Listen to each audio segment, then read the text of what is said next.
schedule, release, breakdown, GMFB style. Time for big deal or no big deal. And let's start with that team that we mentioned has 4 games under the bright lights in Las Vegas. It is the Raiders. Big deal or no big deal, Kyle? The newly minted Las Vegas Raiders get those 4 primetime games.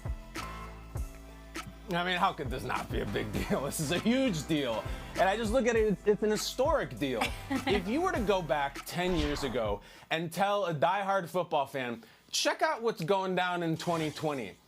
The Raiders are going to be in Las Vegas, and they're going to say, wow, they're going to play a game in Las Vegas. No. They're going to be based in Las Vegas. They're going to be playing in a giant new stadium that's referred to as the Death Star.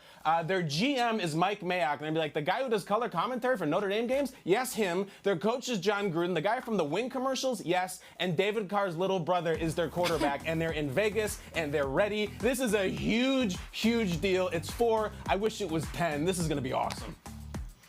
It's a big deal, and I want to see how these visiting teams approach it. Look, we could be all Pollyanna here and say that everyone's going to be in bed by 6 p.m. the night before. I don't know about that. Boo. You're coming in with a Sunday night game, and you're starting to think, all right, I've got a little time to sleep. I can prepare. I got all day Sunday. You better believe this is going to be interesting. I look at the Saints, the Bucks, the Chiefs, and the Chargers. Drew Brees is at Tao Beach. Hey, it might not be Drew Brees, but there are 53 people on that team. I assume someone is at Tao Beach that night before, and I'm curious to see how they approach those games. That will not be chalk wins for the Saints, Bucks, Chiefs. There's an old theory in the NBA. Miami Heat, whenever these teams come through Miami, they come out sluggish the next day. It's because they were at Club Live the night before. I'm telling you, I am fascinated to see a primetime game in Vegas and what that means for the visiting team coming the whole weekend.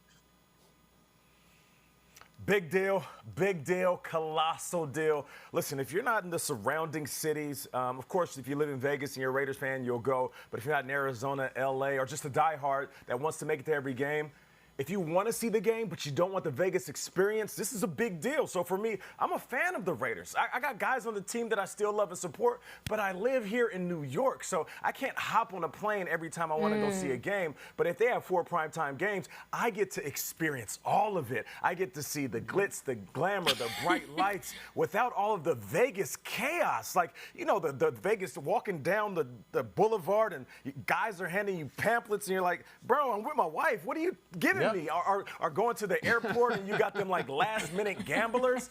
You're like, bro, you're at the airport. It's over. You're not going to win the jackpot at the airport. Yeah. See, all that chaos, I don't have to deal with it. I get to walk downstairs, turn on the TV, make me a meal, sit back, and I get Vegas in my living room, which is the greatest thing ever. It's good.